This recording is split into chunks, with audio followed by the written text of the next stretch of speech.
I know that I'm trying to make a change and I know that I'm doing a good thing, so I'm going to keep going. Hi, I'm Leigh-Anne Pinnock and I'm here today to talk about finding your voice.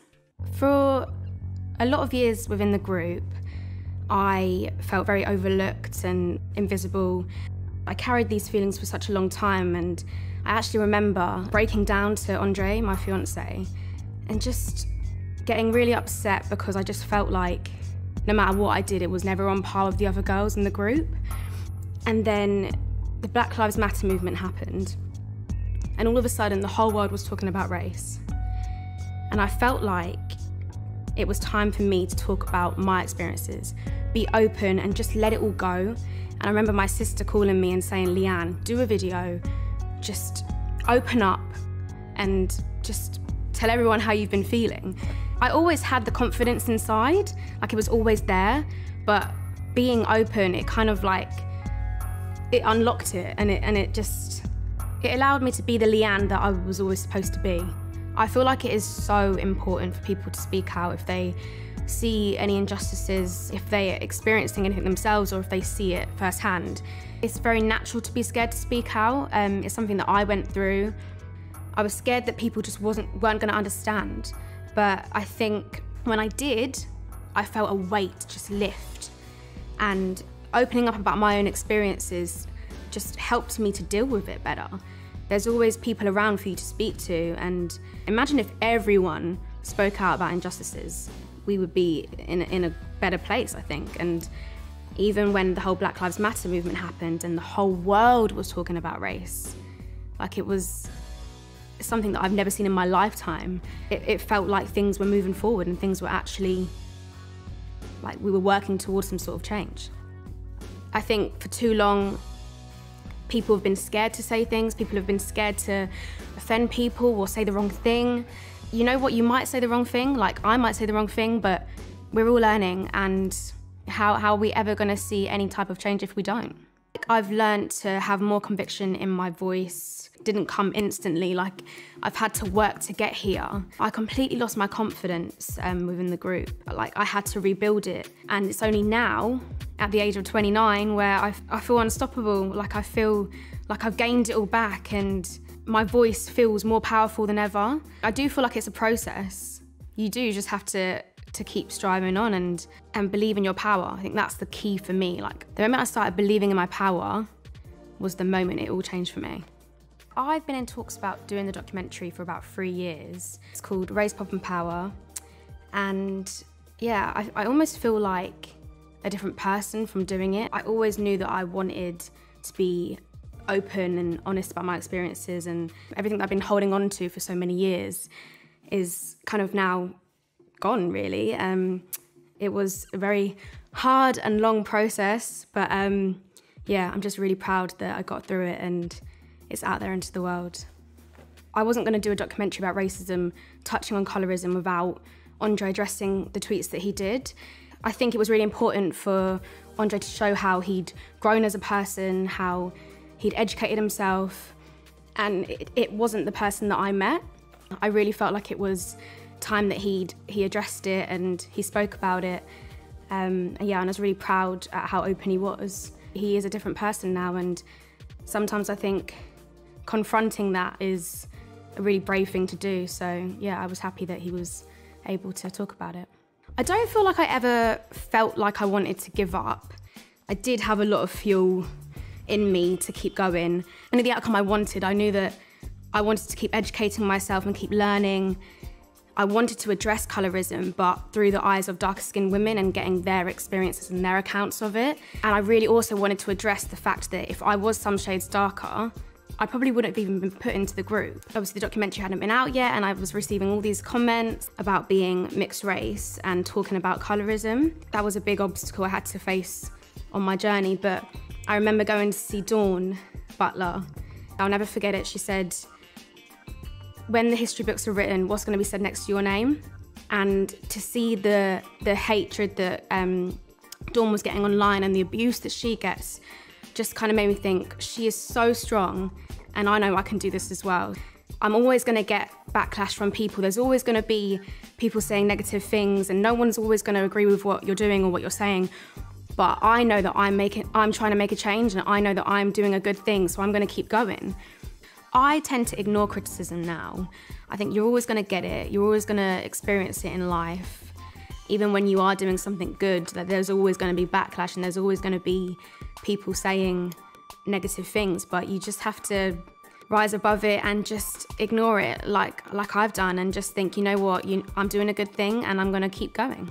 But I think at the same time, like, it is always it's important to keep learning, and if you have said something wrong, or if you have done something maybe you shouldn't have done, then yeah, learn from that and learn from the criticism. When I set out doing my documentary, I didn't just want to speak about it. I wanted to take action and do something.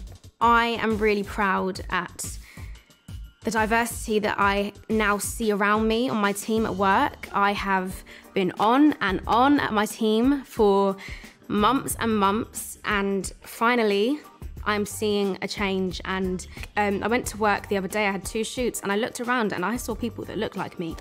This has never happened before for 10 years.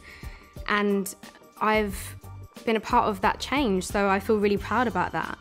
And that is just something as simple as just using my voice and being on at people and not taking no for an answer.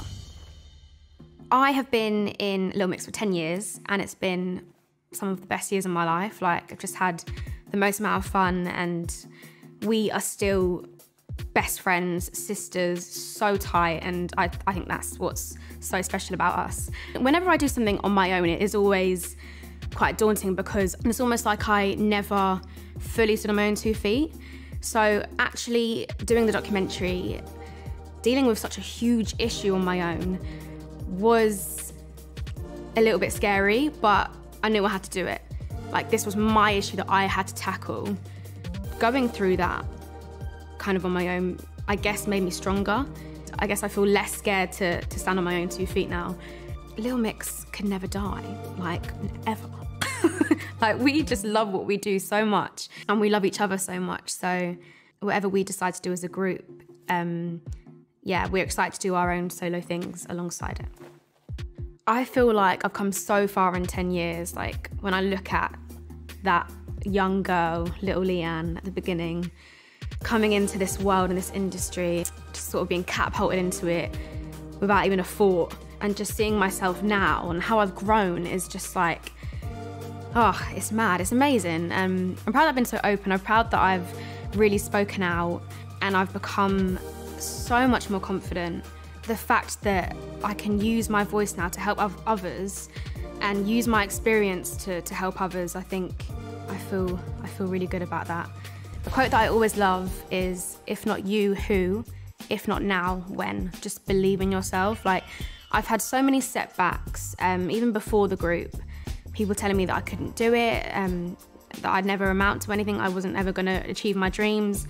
And I kept going, I kept believing. I never let it affect me, and I do believe, like, that's why I'm sat here now. Everything I do and I try to do, I try to do it with conviction, and it's all about just believing, I think. I feel like, obviously, racism directly affected me, so naturally I wanted to fight that fight, and I wanted to speak up on it and see change. But I think there are so many issues in this world, there's so many injustices, there's so much going wrong, and there's so much to fight for.